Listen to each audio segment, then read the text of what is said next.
خب من دوستان گرامی و هموطنان عزیز، همونطوری که ذکر کردم متاسفانه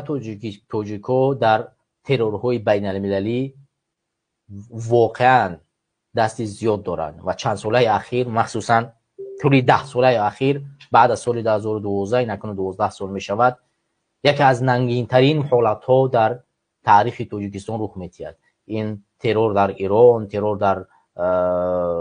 دولت های اروپایی، ترور در فدراسیون روسیه، در سوریه، در ده جای دیگر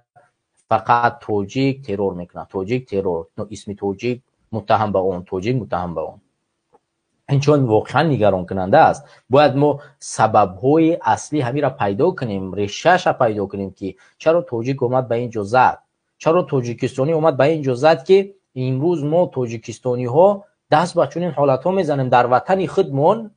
یک ظالم اومده است، ما را ظلم میکنه، دین مونه از بین میبرد، ناموس مونه از بین برده است، تمام قانون های ضد بشری را قبول کرده است، ولی ما اونقدر جرأت و توانایی پیدا میکنیم که میریم در خارج کشور یک ملت دیگر را به نام اسلام قتل میکنیم، ولی در داخل وطن خودمون یک ظالم نشسته ظلم میکند. توانایی همین را قدرت گرفتن نداریم که همون وطن، همون مادر، همون